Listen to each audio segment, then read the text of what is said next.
Wah, ini bener-bener di luar nalar manusia banget cuy. Bayangin gimana kalau misal ada gadis kecil yang mendoakan seorang setan, mendoakan seorang iblis. Langsung aja, ini dia The Girl Who Pray for Lucifer. Gadis yang berdoa untuk Lucifer. Lucifer ini adalah dewa iblis cuy. Jadi raja iblis gitu loh cuy. Cerita kali ini itu berasal dari negara Meksiko, tepatnya di sebuah kota yang bernama Kota Tijuana. Kejadian ini terjadi pada tahun 2005, mengisahkan tentang sebuah keluarga kecil yang sederhana yang memiliki anak perempuan kecil yang berparas cantik dan berhati baik. Sebenarnya anak ini tuh sama kayak anak-anak pada umumnya cuy. Cuman yang membedakan adalah gadis ini tuh memiliki sebuah kebiasaan yang aneh. Semua berawal ketika orang tuanya mendengarkan anaknya sedang berdoa di dalam kamar. Diketahui kalau gadis kecil ini itu memang suka berdoa cuy. Dan keluarga kecil yang sederhana ini merupakan sebuah keluarga yang memang benar-benar taat ke gereja untuk melakukan sebuah ibadah. Awalnya nih ya, itu biasa-biasa aja doanya. Karena setiap malam, apalagi sebelum tidur, anaknya ini memang sudah diajarkan untuk berdoa gitu loh. Dan gak sengaja, ibunya ini mendengarkan anaknya sedang berdoa sebelum tidur di malam itu. Dia mendoakan dirinya sendiri, dia mendoakan kedua orang tuanya, dia mendoakan keluarganya, dia mendoakan teman-temannya, dan mendoakan penduduk yang ada di kota Tijuana. Semua doa-doanya ini baik agar supaya mereka yang didoakan mendapatkan sebuah perlindungan dari Tuhan. Yang membuat ibunya ini terkejut adalah kalimat terakhir dari doa yang dia panjatkan. Gadis ini juga mendoakan sosok iblis yang bernama Lucifer. Segeralah ibunya ini menceritakan hal tersebut kepada suaminya. Awalnya suaminya juga gak percaya cuy. Namun keesokan harinya bapaknya ini mencoba untuk mendengarkannya sendiri. Dan memang benar, anak ini setiap berdoa akhirnya selalu menyebutkan nama Lucifer untuk dia doakan. Tapi mereka berdua ini nggak langsung menegur anaknya dan mengatakan itu hal yang salah gitu loh. Dan kedua orang tuanya ini memutuskan untuk menceritakan kejadian tersebut kepada pastor yang ada di gereja di dekat rumah mereka. Ya siapa yang gak kaget coba? Pendeta aja kaget cuy. Masa sih ada anak kecil yang mendoakan iblis? Kok bisa? Kedua orang tuanya pun memutuskan untuk mengundang pendeta tersebut dengan beralasan mengadakan acara makan malam. Pas sudah acaranya dimulai nih ya, si anak kecil ini udah mau pamit, mau tidur, mau balik ke kamarnya. Nah, si pendetanya ini mengendap-endap untuk mengikuti gadis tersebut dan mendengarkan doa yang dilantunkan oleh gadis tersebut cuy. Jadi si pendetanya ini nguping di pintu kamarnya gadis kecil itu. Kaget dong pendeta ini karena mendengar dengan telinganya sendiri, gadis ini memang mendoakan sosok iblis yang bernama Lucifer.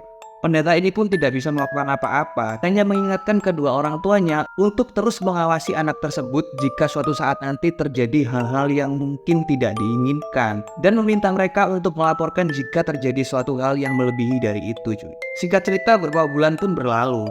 Tiba-tiba anak ini tuh mengalami sakit yang benar-benar parah. Dan karena keterbatasan ekonomi, akhirnya orang tuanya ini nggak sanggup untuk membawanya berobat di pusat kota. Hari makin hari, keadaan dari gadis kecil tersebut sangat memburuk, sehingga nyawa anak ini tidak dapat tertolong dan harus meninggal. Akhirnya jasad daripada gadis ini pun dibawa ke gereja untuk disucikan. Pas udah rame banget nih ya di gereja, udah ada semuanya. Tiba-tiba dari luar gereja datanglah sebuah rombongan kereta kuda yang benar-benar mewah banget. Dengan segerombolan orang-orang yang terlihat sangat kaya cuy.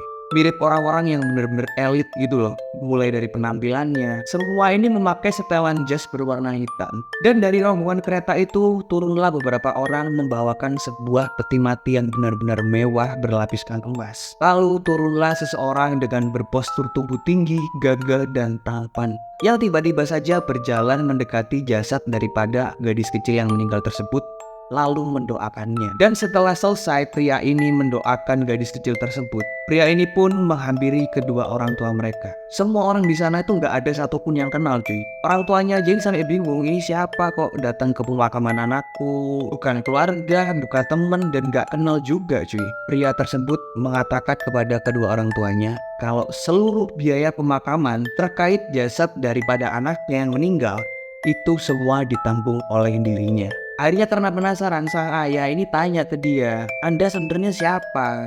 Kok tiba-tiba Anda ini baik sekali, mau menanggung seluruh biaya pemakaman anakku?" Dan dengan lantang pria ini pun menjawab, "Kamu tidak perlu tahu siapa aku. Tujuanku kesini adalah datang untuk memberikan penghormatan terakhir kepada anakku. Karena tidak ada satupun manusia sebaik anakmu. Dan tidak ada pula satupun orang yang mendoakan aku selain anakku." Tiba-tiba pria ini tuh pergi, keluar dari gereja. Dan pas waktu dilihat keluar gereja, semua rombongannya beserta pria tadi itu udah hilang semua cuy, udah gak ada di gereja. Karena ayahnya ini benar-benar masih penasaran, dia pun memutuskan untuk mengecek sebuah surat tanggungan pelunasan yang sudah ditandatangani oleh pria tersebut.